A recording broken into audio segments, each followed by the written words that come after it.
deserves better. How? Like, how is it that you're going to do better? And it's like pretty interesting because if you break down the numbers, did you guys ever see that website? What's it called? I Got Standards, Bro. I Got Standards, Bro. Let's start with that. It's called the Female Delusion Calculator. So here, I'll put it up on the screen. Present, share screen. I Got Standards, Bro. Because I always find this comical, when broads are all like, oh, I deserve better for myself. I should be getting better. I'm assuming, hang on, is this, okay, so this is for the guys that she's looking for.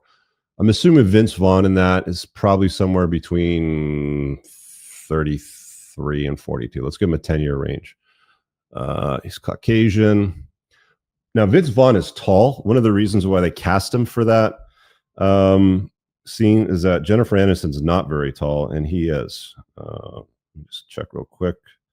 How tall is Vince Vaughn? Vince Vaughn is 1.96 meters tall. So that's about 6'4"-ish, I think. We'll put him at 6'4". He's not fat.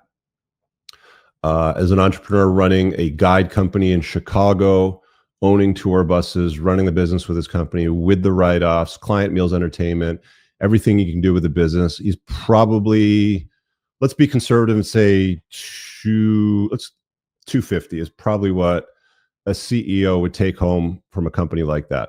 So let's find out what, this character in the film would be able to replace the Gary character, the Vince Vaughn character with. According to statistical data, the probability of a guy in the US male population ages 33 to 42 that meets that standard alone, just for age, single, not fat, and that height, is 0.0069, which is 0.012 of all white men in that age range.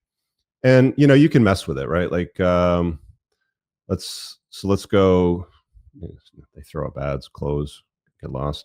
So let's mess with it. Let's go a slightly larger age range, right? Let's go 30 to 45. We'll add 15 years. Let's shorten the height. Let's just give him 6'2", even though Vince Vaughn's like quite a bit taller, but a guy that's substantially taller than her. And let's lower the income range. Let's go, I don't know, say 200,000. Maybe his business isn't doing so well.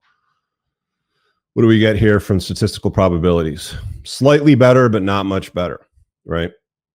And this is one of the problems that, no, I did include obese. Nick, let me just double check. Back up there. Yeah, excluded obesity. I did.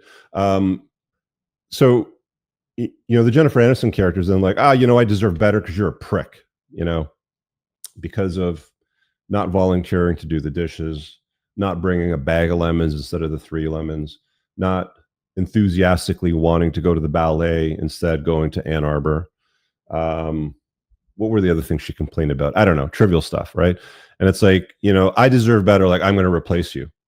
With what exactly? Like, where are you going to find a guy that's making more money, that can furnish an apartment looking like that, which is a nice apartment in Chicago. I don't know what it would cost, but downtown Chicago would be pretty expensive. Making that kind of income, not fat, not married, tall. I mean, he's relatively good looking for, a guy, objectively speaking. I think most women would be like, yeah, he's a decent looking guy. Like, who is she going to replace him with? And this is the narrative that toxic feminism, sells women. It's like, squawk, squawk, squawk, squawk, squawk. It comes through music, through Hollywood, through their friend circles, sitting around drinking wine, blah, blah, blah, blah. You can do better. He doesn't treat you well, blah, blah, blah, whatever. Divorce him, take half his shit, whatever the narrative happens to be. And, you can hit the road running and find some guy better. Now, the character that they selected for Brooke, Jennifer Aniston, objectively, very attractive woman for her age. Very attractive woman, for her age. So she wouldn't have a hard time getting attention. It's just, would she be able to replace Vince Vaughn with a better looking, more successful guy?